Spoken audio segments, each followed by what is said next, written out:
I'm very excited to be joined by Kid Dakota in the run-up to Palmfest. So later on today, you and Christopher McGuire, the original duo, the original Kid Dakota duo, are performing at Palmfest. So we're going to be talking a bit about Palmfest, but we're also going to use this occasion to look back at Kid Dakota so far and get a sense of what's on the horizon now that you've returned. Thank you. It's good to have you back. It's good to be here. Yeah, thank you. Yeah. So let's begin at the beginning. Okay. Of course, you're from South Dakota. That is correct. Yes. Yeah. When releasing the So Pretty EP, originally 5-track Right. EP, Yep. you moved to the Twin Cities. I actually lived in Minneapolis in '94 Oh, okay. for about a year. Yeah. Because I went to college at St. Olaf, which Ah. is about 40 miles south of here. Okay. And so Minneapolis was the closest, metro area. So we would often make excursions to Minneapolis when I was in college. Right. And then it was, it was a common exodus to go from St. Olaf to Minneapolis. Okay. So I lived there right after college for a while. Okay, so you knew of the music scene here. Yeah. I had a lot of friends from St. Olaf who moved here and started playing music because I was involved in the music community at St. Olaf. So, when I moved back here in 2000, I knew a lot of people even before moving here. So it was, it was sort of a natural place to land, for me. Yeah. So you landed here. You initially released this, the first EP, So Pretty, independently, but it sparked the attention of Alan Sporkel. Right. Yeah. Then it was re-released as an LP, right, with 3 extra tracks. Correct. So can we return to the time of creating those 3 extra tracks? Was that with Alan? No, it wasn't with Alan. Zach Salley, the bass player for at the time, he played on those 3 tracks. Yeah, and then on the second record. And then on the second record, but Alan and Mimi, they wanted to release a full-length record. Sure. So they just wanted us to add some additional tracks to the EP. Yeah. So we recorded the additional tracks with Alex Owana, who recorded the first 5 songs for the EP as well. Okay. Yeah. Yeah. And then then Crossing Fingers ends up being the opening track. Exactly. I'm interested in what your thoughts are on the relationship between the EP version of So Pretty and then the LP version. Just in terms of sequencing and how you determined which 3 tracks to add, and because they're each coherent work of art. What are your thoughts on the transition from the EP to the LP? Well, I've actually been thinking about that myself a little bit recently. Oh, nice. Because I think timing. I think the 3 additional songs that were added are very different in terms of production. Yeah. Than the first 5 songs on that EP. Mm-hmm. Because when we recorded those, the initial EP, we were working on a 16-track ADAT machine. Yep. And we didn't bounce any tracks, so we were just working within the limitations of 16 tracks, right? And so we chose our parts very sparingly, and outside of really fleshed out drum parts and using additional microphones for drums, they remain very true to the 4-track versions that preceded them. Yes. Some of which you are some of which are on moment. Bandcamp now. Yeah. Some of I think it's fun to go back and listen to those 4-track recordings. And lots of my friends enjoy them, and they're like, "Why don't you release those and put them out?" People like to hear where the songs originated from. Yeah, exactly. Bandcamp is the main platform that you use these days.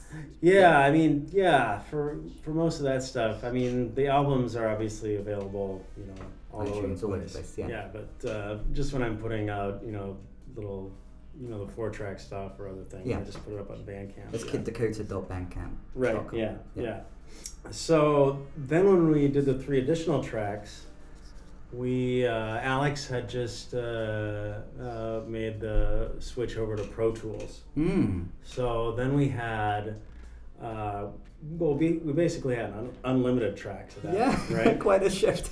And so I'm trying to think of what the 3 new tracks were there. They were Cross and Fingers, Bathroom, and The Overcoat. The Overcoat, right. So so we just decided, we actually had a conversation. Should we make these 3 songs have the same sort of aesthetic and character as the initial 5 songs?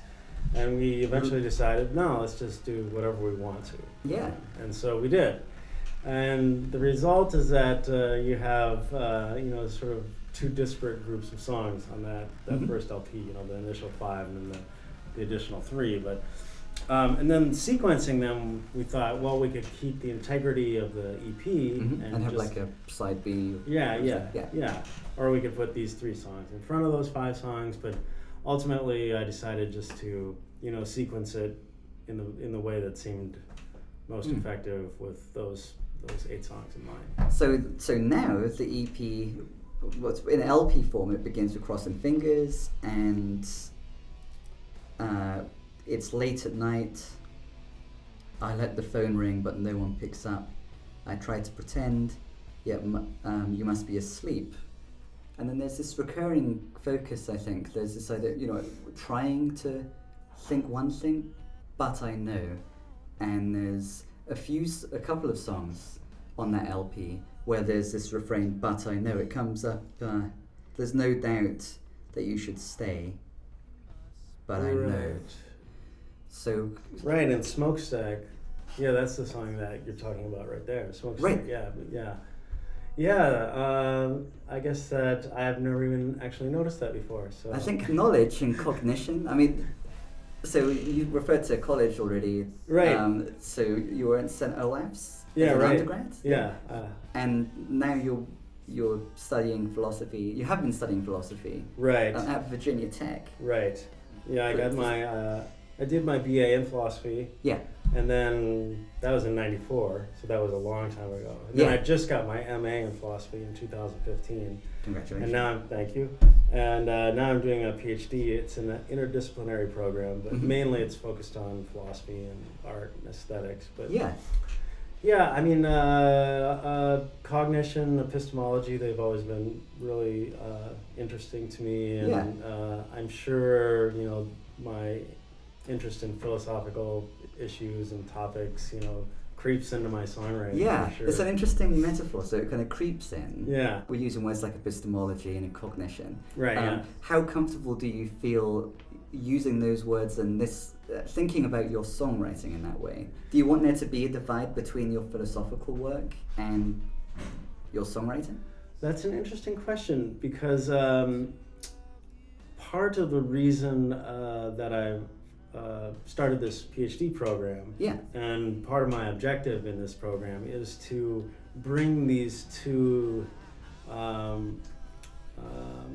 previously sort of disparate areas of my life together. Right. So I've been, by and large, the things I've done most in life are philosophy and music. But they've never really. I've never been able to bring them together very successfully, so that they could, buttress one another or inform one another. Sure. I mean, obviously they've informed one another, but not in a real obvious way. Yeah.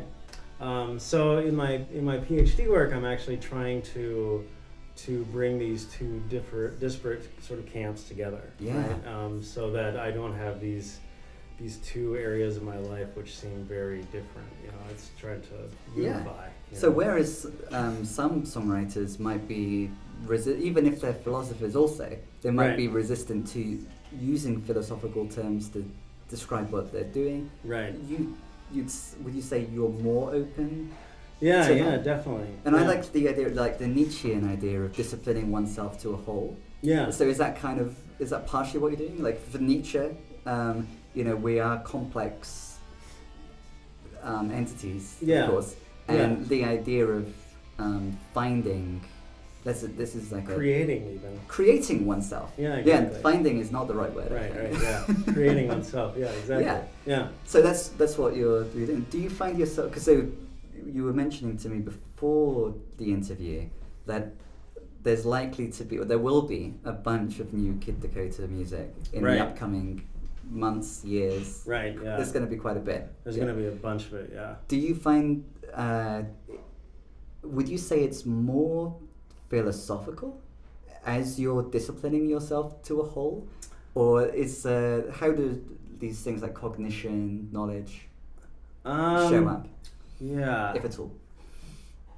I would say that some of the new material that will be forthcoming, a lot of it is material that's already been written, and that I just haven't recorded it yet in a way that I find satisfactory.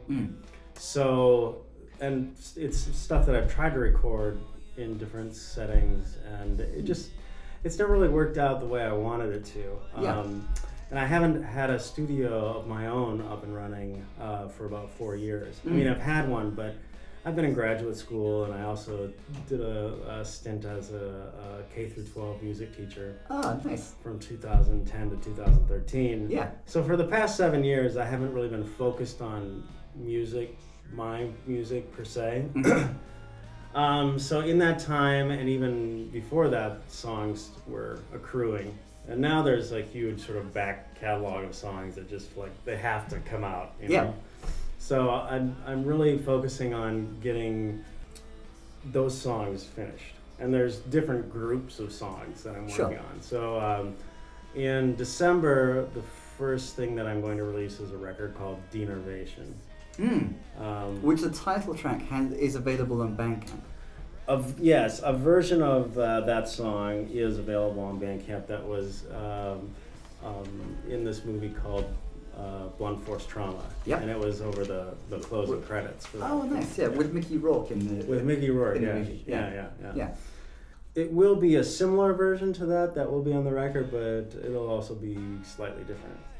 I mean, it's the same song. It'll be a different mix. That's the only thing that'll. So the lyrics are the same. The lyrics are the same. The performances are the same.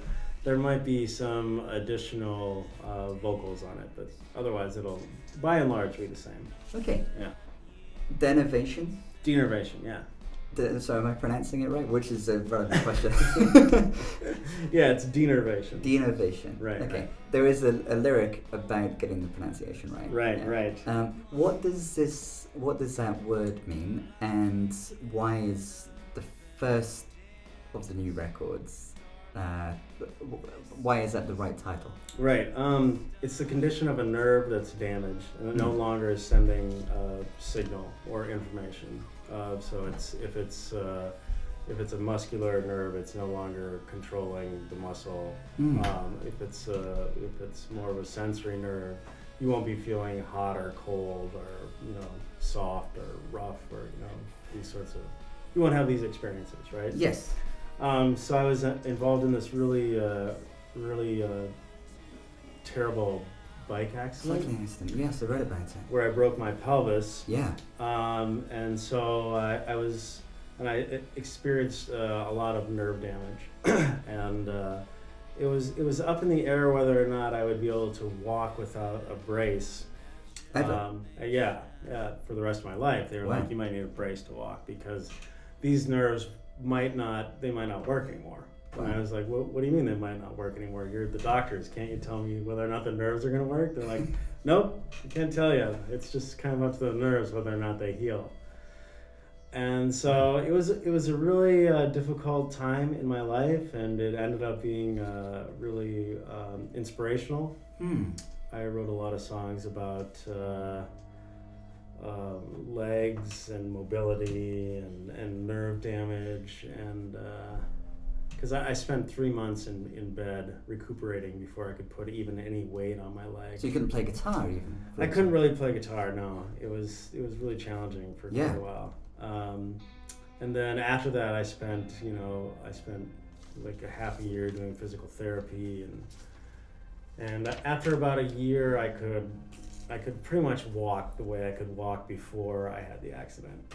So it was and I still have a lot of nerve damage, but I don't really think about it anymore. Whereas it used to be the only thing that I would think about.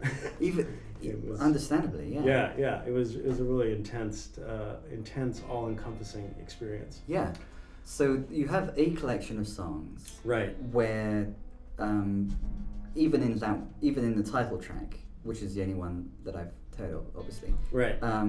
There are references to walking, right, and whether one would walk, yeah, again, yeah, and the closing lyric is to do with having a wild imagination. Yeah, vivid imagination. Yeah, right, exactly. So it's interesting. You were saying that it provided like musical inspiration. This experience, which was obviously a terrible experience, provides inspiration. It's an interesting ratio of like inspiration and hope and vivid imagination. Yeah. On the one hand, and obviously negative emotions regarding this thing that's happened to one. Right. Does that suffuse the record? Yeah, absolutely. There's actually a song called Hope on the record. Okay. Which is interesting that you use that word. Yeah, and I'm led to that word in part because there was this very interesting City Pages article at the time, shortly after the accident. Well, it was in the run-up to the first show with Christopher again. Oh, right, yeah. And the City Pages writer wanted to write a Kid Dakota article that didn't focus on depression or anything negative. Yeah. I think he said to the interviewer that in a Christmas Day phone conversation that there was more hope. There was darkness, but there was more hope. Yeah. So it's that collection of songs. Was it that he's talking about there? Yeah. I think it was. Yeah. What's the why do we end up having a song called Hope, and what's the contribution of the song called Hope? Well, I mean, the song called Hope isn't necessarily very hopeful in and of itself. Yeah. Because the lyric is, hope is a dangerous thing when there's nothing to hope for. So that's sort of the theme of that song, Hope. Yeah. But in general, I think the album is infused with this cautious sort of optimism, or maybe even a desperate kind of optimism, because it was dangerous optimism. Therefore, if there's nothing. Yeah, exactly. Because when I was recuperating, I was desperately hopeful. Yeah. Because it was so traumatic, and I just realized that how much I had taken for granted, people, abilities, opportunities. You think that these things are, or at least I did, that you think that opportunities and people and situations will, they'll just keep happening, and it's not necessarily the case. Well, it's definitely not the case that's true. So it was a realization. It was sort of a wake-up call that you have to seize these opportunities and and create a life, And so in that sense, it was there was hope involved. It was an exciting time for me to be alive, even though it was really scary. I love the focus on, we talked about cognition already, but like the role of the affects and the thinking about the affects. So the song about hope isn't a hopeful song, it's a song about hope. Right. And the danger of hope. Yeah, absolutely. So that's really interesting. So you said that there's the version of the song that will be on the record is the same performance, but like a different mix. Right. So you have like Jeremy Ilvasacker on guitar for that. Is he and so other people that are playing on that particular song, are they playing on the whole of that record? Jeremy's going to play some more on this record. Yeah. We've talked about that. So that'll happen in the next couple weeks. Nice. And yeah, I don't think there's going to be. I might ask a few more people to do some performances to contribute, but it's going to be pretty. It's going to be a very stripped down, stark sort of record. Yeah. Pretty different than my last one, which was much more heavily layered. Yeah. And in terms of there were a lot of tracks and a lot of instrumentation on the last record, but this one is going to be a lot more streamlined, a lot more space. Yeah. It's like what happened from the transition from the EP to the LP in reverse. In reverse, yes, exactly. Yeah. And then I'm working on two other records right now too. One of them was called Negative Kid. Yeah. Which is that was what the initial record label was called, was it not? For the first release of So Pretty? Well, that phrase has been around for a while. Well, that's actually a song that Okay. I wrote a long time ago. Okay. Which is finally going to make it onto an album. Yeah, it's going to be a title track. Yeah, it's a title track. It had to wait for a bit. Yeah, it did. I guess it's time to shine. Yeah, and the songs on that record, and there's a lot of them that I'm trying to distill it down to a manageable amount. But it's going to be a more folky record. It's going to be a little bit more lighthearted. It's going to be more acoustic guitar. It's definitely not going to be as heavy. Dark humor, but I think it'll be a nice. It'll be a nice follow-up to Denervation. Right. So that's another record. And Negative Kid, I'm calling it that because of this song, but also because it's sort of like, it's signifying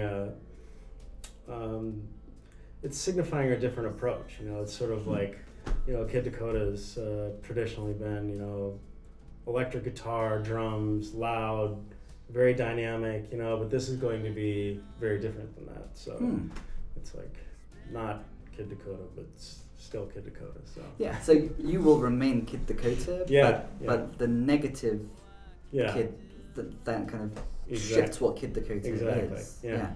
So what's the nature of it? It's interesting. It sounds, it's becoming more lighthearted, and yet negative Kid, but presumably there's like some like are you poking, there's a sense of fun. Yeah. I don't know if you're familiar with the band Silver Jews. Yes. Okay, I would say, if I'm a big fan of the Silver Jews, and it's going to be more in that sort of camp of like of what just the way David Berman approaches songs. He's a great lyricist, but very funny, but very dark and subtle, and I'm not suggesting that I'm doing anything like David Berman, but that's the way I'm thinking about it. That's the point of reference. Yeah, right. Exactly. Yeah. And then there's the third record. There's a third record, which for a while is going to be the next record that was going to be coming out. And this record is called Age of Roaches. Okay. Christopher and I've actually recorded this record, I've started recording this record a couple different times. Once in Minneapolis before I moved away in 2010. And then once before I went to graduate school in Virginia in 2013, and that one we did up in Duluth with Alan Sparhawk. Yeah. And it's just I've just never been satisfied the way the basics sort of turned out. Yeah. So some of the songs have had a little more time to gel and come to fruition. And now that I'm in Minneapolis, and Christopher's in Minneapolis, we're going to really set to work on making this record finally. Yeah. So that group of songs for that record have long been scripted to be on that record together. And there's a song called "The Age of Roaches," which we've been playing for a long time. Which it's just silly that we haven't released it yet, but I think it's a good thing we've waited, because I think now is like the perfect time to sort of come together and work on these songs and then finally put this record out.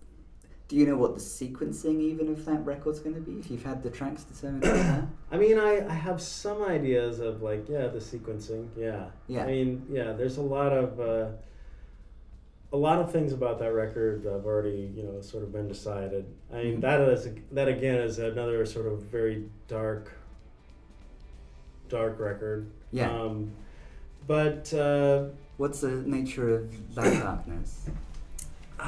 That's a good question. I was when I started writing the songs for that record, I was really interested in the Cold War and Cold War technology and Cold War media and just sort of modernity on the cusp of like postmodernism, or the switch from modernism to postmodernism, Yes. So that's sort of the vibe of that record. When I think about that record, I think about it as sort of more of a conceptual record, sort of like The West is the Future is. Yeah. Denervation is a very personal record. It's sort of like So Pretty, and The Age of Roaches is, more conceptual, sort of like The West is the Future. Okay. So I'm sort of feel like I'm repeating this, and this progression. Those two, both, so The West is the Future and The Age of Roaches, both have to do with time and like grand narratives. Right, yes, absolutely. Just from the title and the way that you're talking about it. Yeah. Are we in the Age of Roaches? That's a good question, yeah. We could be. At any moment, I think we could be in the Age of Roaches. Transitioning into the Age of Roaches. Right. Depends on who has the codes, I guess. Right. If Trump has the codes for much longer, we probably will end up in the Age of Roaches. Right. Which will be a real boon for the roaches, but not so much for the humans. Not so much for the humans. No. Yeah. Right. Yeah. Well, I'm sure we'll talk a bit more about each of those three, but we're going to boomerang. We're going to go back to some of the older songs. Yeah. Okay. And have this boomerang motion and see what thoughts they spark. So the way in which you're talking about the Age of Roaches and yourself is interested in like the Cold War and focusing on this period of history, that reminds me of a favorite song of mine, of yours, by you, and that is Jay's a Wreck. Insofar as we have an intellectual figure, and again returning to the idea of cognition and a sense of learning being beneficial, but then a sense of maybe it's not so beneficial. Right. Yeah. Yeah.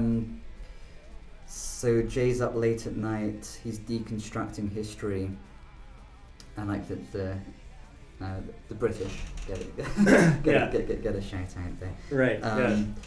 But and something else I love about that song, Jay's a Wreck, is the manner in which it fits into the very kind of carefully constructed record. So, I mean, other song titles are within the lyrics. So Jay is plotting the trajectories, which is the name of one of the other songs, for example. Right, yeah. So what is the significance of these intellectual figures? Like, he's got an interest in Marxist ideology, for example, in the opening verse. What's the significance of these cerebral characters, especially given that our conversation began with thinking about cognition and you recalibrating, trying to synthesize music and philosophy? Right, yeah. Jay was we used to be really close. We've grown more distant, but he is a friend of mine, and he has always been a very committed Marxist, and it even is more so now.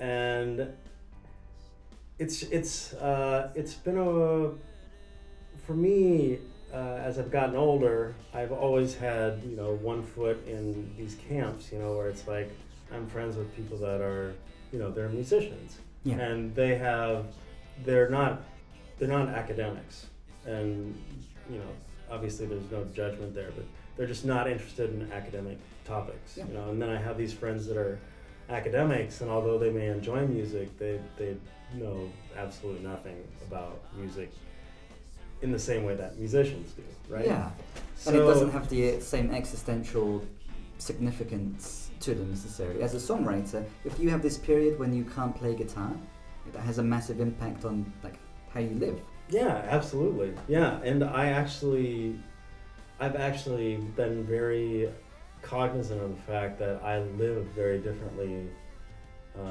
if I'm in academic mode or if I'm in music mode. Me too. I can relate. And one's a lot healthier than the other one is. Yeah. Which? Well, the academic mode is usually much healthier for me, right? Okay, yeah. Right. And when I'm in that mode, I really don't have any interest in music. You know, I don't listen to music. I don't. Don't get too carried away with the PhD, please. I know that there's going to be at least 3 more Kid Dakota records, but I'd like there to be more than 3. Yeah, exactly. Yeah.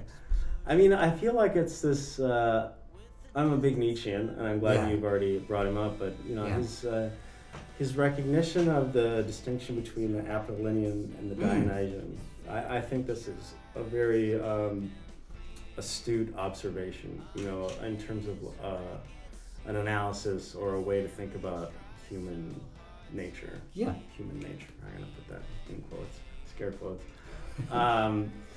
But because I just feel those impulses in myself, and I feel them, they fall in line with my scholastic interests, my academic interests, and my musical interests. So when I'm interested in music, I feel very Dionysian. You know, I'll smoke and drink and do these things that I probably shouldn't do. Right. And then when I'm in school and working on that, I'm much more. I don't know. I'm more rigid and less sort of spontaneous. Yeah. You know, I'm more calculated. What is the calculative? Yeah. What is the value of spontaneity? Like from thinking from both of those perspectives, and especially as you're in your Nietzschean way disciplining yourself to a whole. Right. Well, I think in terms of songwriting, you know, spontaneity is really important in terms of just writing something that's unique and something that you know is different and new. Whether it's, you know, different and new for me personally or just different and new altogether. Yeah. Not making any claims that I've, like, created something, you know. Well, you need to reinvent the wheel. You have created things. But yeah. And, you know, in terms of, I mean, obviously that's very important in academic work. Yeah. But I think that maybe it's, depending on where you are in your academic career, that can be a lot less important than actually just getting up every morning at 8 and reading for 4 hours and then having lunch and then reading for another 4 hours and then, you know, clearly if you're a great philosopher or a great, critical theorist or something like this, creativity is going to be very important. Yeah. But, you know, I've never felt like I've been at that sort of juncture, or I haven't devoted enough of my time to be at that place in terms of academics, where I feel like, okay, now I'm really gotta come up with something original and unique. You know, at most I've thought like, I have to come up with a good argument for this 20-page paper. You know, and something you know that's you know. It's my idea, you know, but it's just a tiny little, you know, scrap. So the discipline of getting up and doing that reading and stuff is a crucial component. And exactly. In your songs, there's a lot of staying up all night. And non-scholarly practices, things that might get in the way of being able to have that 20-page paper with its thesis and, you know, all properly formatted. So that's how interesting. I think, Nietzsche isn't in a rush to resolve that Apollo-Dionysus dynamic.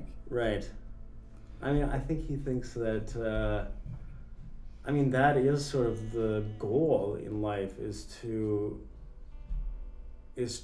apply form to Yes. content, Yes. but in a way that it's self-legislated. Right? Yes. It's not like you're not using someone else as an example. Yep. I mean, you can, but as long as you're making that sort of, conscious decision, right? It works for you. Self-creation, right? Yes. But you have to mold this chaos that is you into something that has form, right? So Absolutely. Yeah.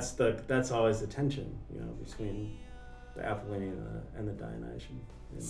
So from Nietzsche to Dostoevsky via Ivan, who gets a song. Right. Yeah.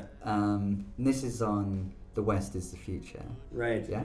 So the character, the song Ivan is it is informed, I imagine, by the character Ivan Karamazov in Dostoevsky's The Brothers Karamazov. He tries to love his brothers. That was the first clue, the first time I heard it. But then, of course, all of the stuff about God. How informed is that song by the whole Grand Inquisitor? It's argument? very informed by it. Yeah. I mean, I was reading that. That's when I first had moved back to Minneapolis. So I was reading that novel at the time that I My favorite wrote novel. it. Yeah, is it your favorite? Yeah. Yeah, that's a great. I've only read it that one time, and but I love that book. Yeah.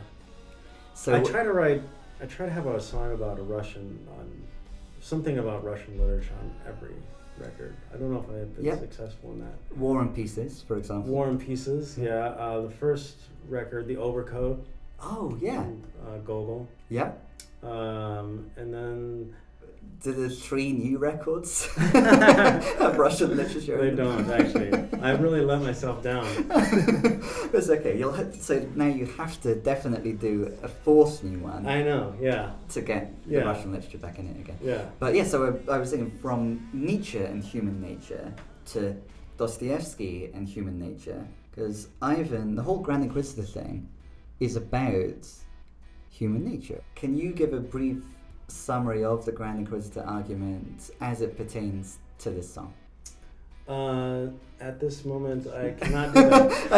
Okay, I refreshed my memory on you did, excellent. Because I knew that I would bring it up. Had I known we were going to talk Dostoevsky, I would have put over my notes. So the character Ivan, who is the protagonist in that song, is one of 3 brothers in the Brothers Karamazov. Right. And he, I think he has a dream, does he not? And there's also like a thought experiment. But basically, Christ returns at the time of the Spanish Inquisition. Okay. Yeah, does that sound correct? I'm going to go with it, yes. And the Grand Inquisitor, this religious figure, addresses Christ and refers back to the temptation of Christ, where Satan tempts Christ with 3 things. The ability to turn stones into bread.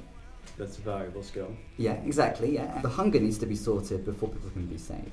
Right. So the second temptation of Christ is you can why don't you just have angels save you? Also convenient. A convenient thing, yeah, exactly. And then people would know that you are the person to worship without the shadow of a doubt. Right. Which is the main thrust of the argument now. And then the third point is, you could make yourself lord over all the kingdoms of the world. So the main argument of the Grand Inquisitor is that human nature is such that the freedom that to have faith and to choose one's faith that Christ is allowing humans, the majority of humans can't cope with that. Right. They would be happier if there was one clear person to celebrate, to worship. Yeah. So that's the thrust of it. Christ's response to the Grand Inquisitor is to kiss the Grand Inquisitor. And speaking of plagiarism earlier, then the religious brother of Ivan, his response to Ivan's argument is to kiss him, and he says that's plagiarism, but thank you.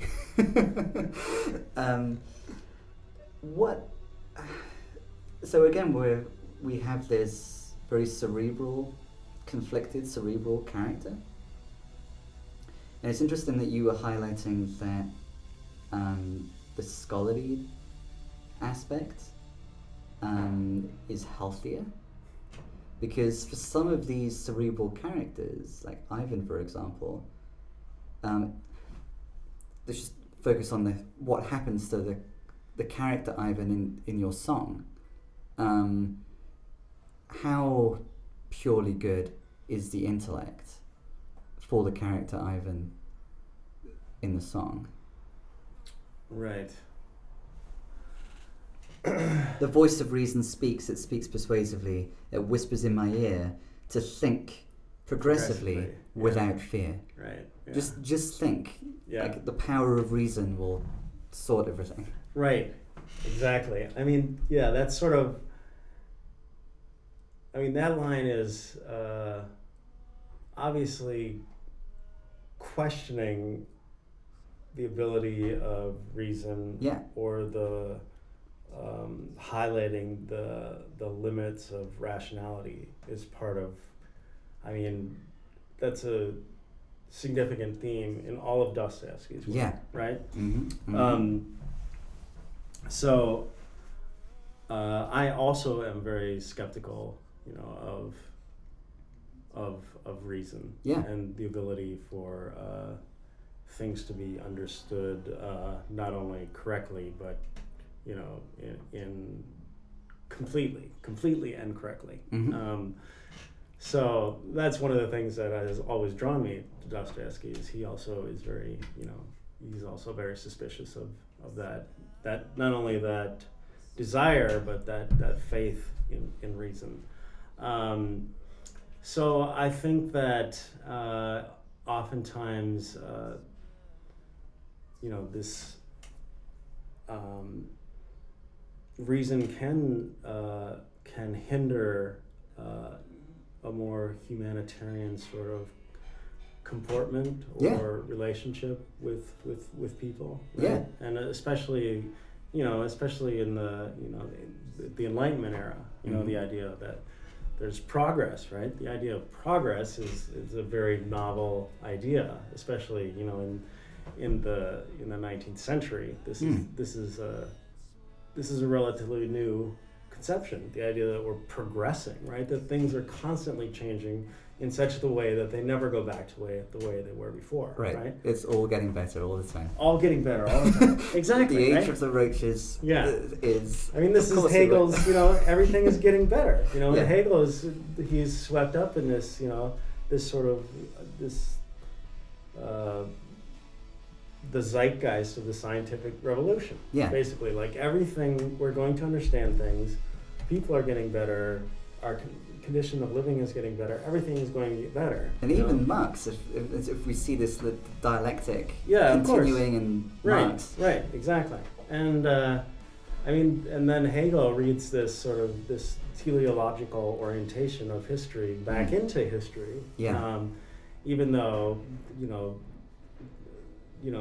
the Greeks didn't have any idea there was no conception of progress. You know, there's no conception of progress in the Middle Ages. Yeah. There was just, like, if you look at the annals of the Middle Ages, it's just history is the writing down of which crops were grown this year and which ones were destroyed. And then we would write the same thing, you know, next year. And that's history, you know, which crops were grown and how well they did and whether or not a storm, you know, took them all out or not. Yeah, and Nietzsche significantly is, of course, like going back to the Greeks and of course, right, trying to break out of this teleological. Right, because time used to be thought of in terms of cyclical, right? Yeah. Not as a linear progression, right? So when you think about time in terms of as cyclical, and not as, you know, not in terms of scientific time, you know, or in terms of the time of capitalism or the Enlightenment time where there's progress, right? There is no progress. It's just the same things happen over and over again, you know, and time is marked by the change of the seasons, or, you know, it's not marked by this year is different than last year, and last year is different than the year before that, and every year is the same, right? So I don't know. How does all of that relate to the concept of the West being the future, and or the idea of the age of roaches? See, that's really interesting. I hadn't thought about that before. But the whole sort of manifest destiny and westward expansion is contingent upon this, idea of progress. This idea of like that there's progress, and that there is. There's advancement. We're going to advance, and all of, imperialism and colonialism. All these things are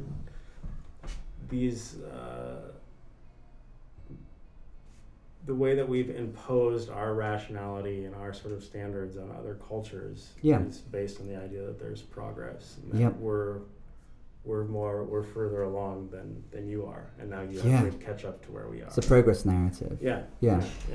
So it's sort of it's a criticism of that idea, because there's no future anymore, right? And there is no. I mean, there never was, But now we're at least cognizant of the fact that things aren't going to necessarily just get better. Right. That's a difficult fiction to maintain at this precise moment. Right, and actually it's difficult to think that they're not actually just, if we're staying within the realm of value judgments, that they're not they're getting worse, right? In terms of environmental conditions and... absolutely, of course, I mean, so the whole progress, right? Trains, cars, planes, industry, commerce, all these things that are progress are actually bringing about the end of the possibility of progress. Yeah, absolutely. So, and there's a coherence in our Palmfest playlist, because that's something that Hastings 3000 playing on the same day as you. That theme comes up in the interview with him. Oh, really? For Palmfest too. Oh, wow. Yeah, the idea of evolution and devolution, right?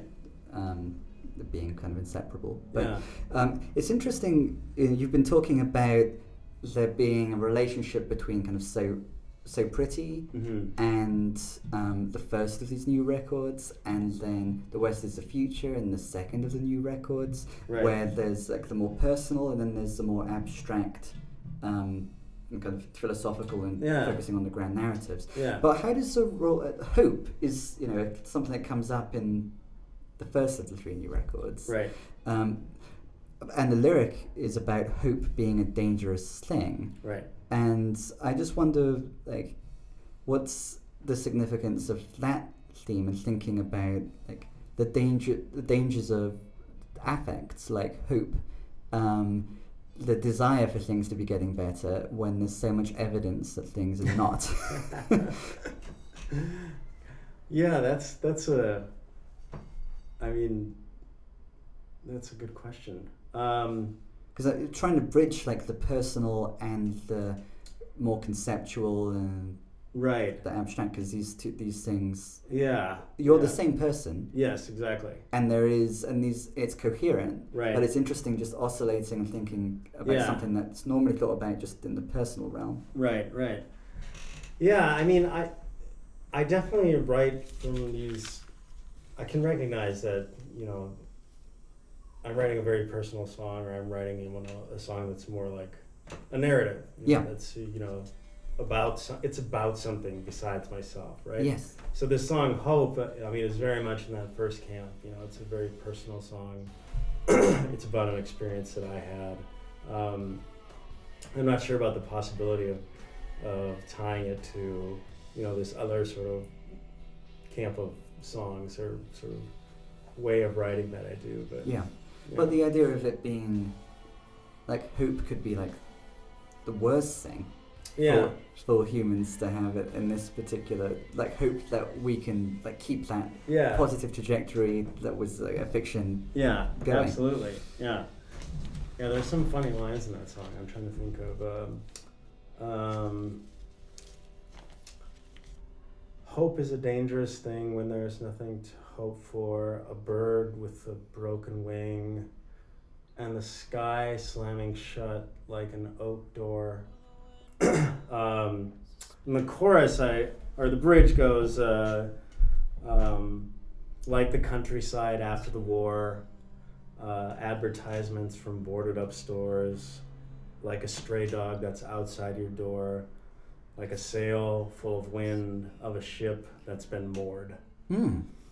So, it's kind of like hope is manifest in all these, it's not just people that are hopeful, animals are hopeful. Yeah. Even I try to extend it to inanimate things, animate things that aren't sentient, like the countryside, somebody hopefully will rebuild us after this war, which often happens after a war, like we're rebuilding.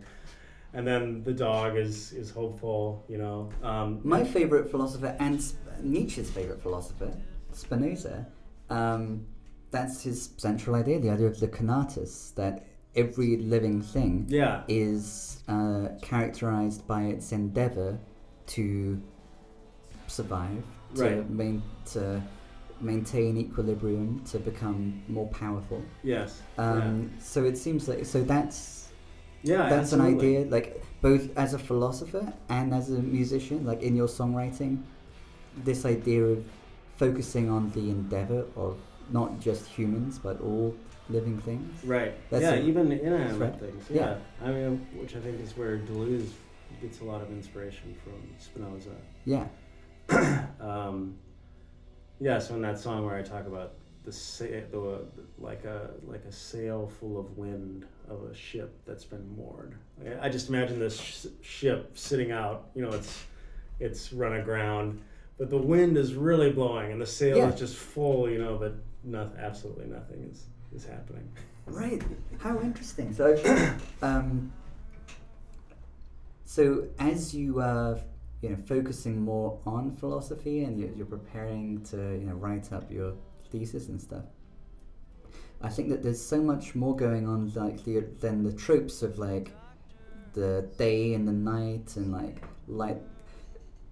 So the City Pages piece that wanted to be like focusing on something other than the idea of depression. Right. It was an effort to get to like think outside of like the looking for some light in the darkness. Like that trope. That was something that the author wanted to get beyond doing. And I feel like there's this the way in which we're talking about hope and about human nature and the endeavor of things. Right. There's so much more complexity to that. And do you feel that as you're working on songwriting now, even beyond the 3 records that are going to come out, what's the nature of the songs that as you at any given moment you're working on with this mindset, as you're thinking more actively, more philosophically? Well, I mean, I've thought about, I'm actually starting a new band, which is called Blame the Montage. Oh. Which has a lot of different people in it. And it's very much in its formative stages, very, very early. But those are all going to be about films. It's going to be a band, but the songs are just about films and film theory, and wow. It's gonna be weird. Yeah, cool. But I think it'll be really interesting, because I think montage in general is one of the things that has, like people talk about like the internet ruined kids, it's like, or rock and roll ruined the American public, like I think montage has actually been a really dangerous thing in terms of making the impossible seem possible. Because the way in which montage eliminates space and time, while simultaneously making it seem both temporal and spatial. Yeah. I think that has had I think it's changed the way we thought about not only action and work, Yeah. but also about space and time. You know, it's made it seem like things are a lot easier than they actually are. Interesting. Yeah. It's So- interesting turning to that after, like, it's funny because by the time people are watching this, which is, you know, for us tomorrow, Yeah. I've created like a montage Yeah, exactly. of this conversation. Yeah, right. Yeah. But in the real conversation, you know, Right. we turn to that just immediately after talking about the endeavor of beings to thrive. Right. And if once I've created the montage of this, like, there is, I think, one of the things that we can blame the montage for is shifting away from, you know, capturing entities in this natural process of like endeavor, of the actual endeavor. Yeah, Do you see- absolutely. does that make sense to you? Yeah. In terms of media studies and media, I think montage is one of the most interesting sort of topics to think about and talk about, because it's just so philosophically rich, you know, in terms of like just film in general. I think the technological aspect of film, I think, is really fascinating, right? So Yes. I mean, this is part of what I'm focusing on in my dissertation is early filmmaking and modernity and conception of space and time, and how that is wedded to conceptions of the urban, you know, conceptions of the city, because there's often a correlation drawn between cinema and cities. Yeah. But yeah, I mean, I think I think the topic of montage is just endlessly interesting. Yeah. Because of the way it can take, you know, things that are very disparate. It destroys the organic, right? It's very unorganic in a way, because it can take when we perceive the world, for example, like when you go walk around Berlin. Mm-hmm. You want to show your grandma what Berlin is like. So you take a camera with you. Your camera follows where your eyes look. Yeah. Right. And you have your microphone on. So essentially, when you show that to your grandmother, she's going to be like, "Oh, I can understand what this experience of Berlin is like for you." You know, in a very realistic kind of way, right? Yeah. Then there's this genre of films called the City Symphony films. One of those films was Berlin, the Symphony of a Great City, which was made in 1929, I think, by this director named Ruttmann. And his argument, and a lot of other people's arguments, is that montage, where you take different shots of the city from very disparate perspectives and very disparate times, and sort of bring them together, right? In this, this cacophony, this, chaos. Sure. That's really capturing what Berlin is about. Oh, that's a truer experience. That's the truer experience, even though it's very foreign to how one actually would experience a city, right? Yes. Right, but a lot of theorists like Walter Benjamin, Siegfried Krakauer, they would suggest that no, this is capturing this word capture. This is capturing what it's like to be in a modern city. This is capturing modernity. Right. So there's this structural affinity between film and the city, right? Yeah.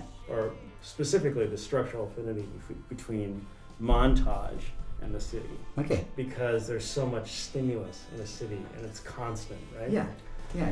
But so I really question that thesis. But Right. I'm not exactly sure how we got on this topic. Oh, we're like academics, so Yeah, exactly, yeah. we forgot that we were talking about music. Right, yeah. Because it's healthier to talk about ideas anyway. Yeah, right. But dreaming, I'm thinking of Dreaming of the City.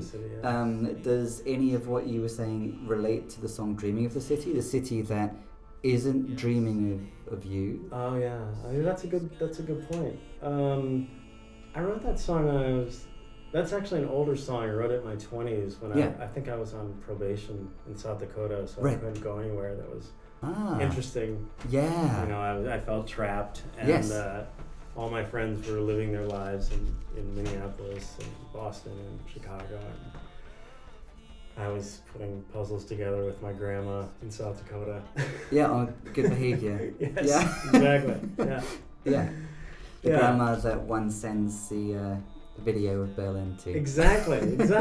Yeah. Yeah, that's the lyrics for that song are wonderful. Oh, thank So you. and it's Yeah.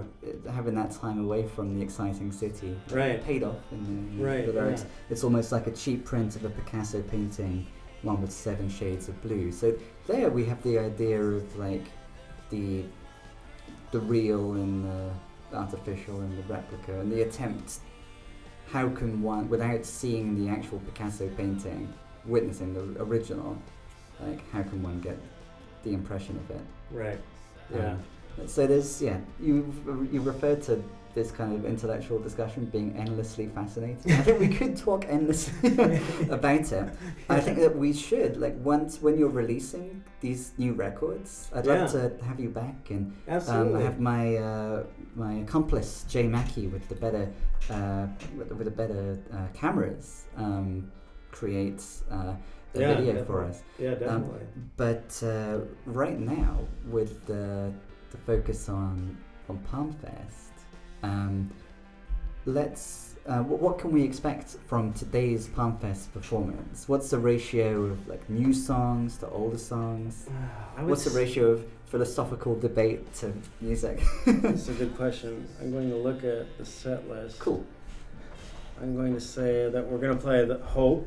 Oh, brilliant. We're going to play, which is from Denervation. We're going to play a song called Naughty Pine, which is also from Denervation. Yep. Pills, which is also Denervation. We're going to play Denervation, which is also from Denervation. A lot of Denervation. Nice. We're going to play The Age of Roaches. Which is from The Age of Roaches. Yes. This song called White, which has yet to find a home.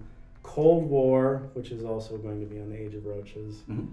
And then I'm not sure what else we're going to play. Maybe Stars. We're going to try to avoid playing stuff that we sort of default to when we're playing live. Yeah. Because over the past few years, I've been living in Virginia and Christopher's been in different places. And when we got together to do shows, we haven't had a lot of time to rehearse and it's been very rushed. And, we've sort of played the things that we're most comfortable with. So for this show, we've had a little bit more time to, even though I've only been here a short while, but we've had a little bit more time to reconnect and just to better learn some songs that we have played before, but not a lot. Yeah. So we're gonna try to play some different stuff. It sounds like the beginning of a new chapter. Yeah. Christopher and I are definitely trying to, full steam ahead. It must be exciting to be, speaking of endeavours, for Canatus and full steam ahead. It must be exciting to, and somewhat, I wonder, to some extent, somewhat of a pleasant surprise to be reunited as the original Kid Dakota entity. Is. Yeah, I mean, I love playing with Christopher. He's a great drummer. He's a great artist. We get along really well. And we've been working together for so long that, things are just, they've gotten to be a lot easier for us as we've, just gotten to know each other better over the years. And, I think we know what to expect from one another, which always makes working with someone a lot easier, Yeah. Well, now that you're back, I'm excited for lots more Kid Dakota shows. Yeah. Hopefully for lots more conversations too. Yeah, absolutely. I'm going to turn to the masses of editing that I'm now going to have to do before anyone sees this. But yeah, we'll have future conversations. I look forward to having you back. Back to the city. And in the meantime, we will be together at Palmer's tomorrow. What time is Tonight. Tonight. Yeah. Exactly. Well, tomorrow you'll be there both nights probably. Yes. I can't make it both nights, but I will definitely be there tonight. Yeah. Thank you. What time is your set tonight? You're playing inside, Midnight. aren't you? Midnight. Yeah. Yeah. And it is inside. I don't know. Is it? I don't know if it's inside or I thought everything was outside. I think after a certain time it goes inside. Oh, but, does it? But Okay. come to Palmer's, you can't go wrong. You can't go wrong at Palmer's. It's just a great vibe. Yeah. Yeah. Cool. Okay. Well, thank you very much, Darren. Thank you, Simon. And yeah, we'll see you at Palmfest. Excellent.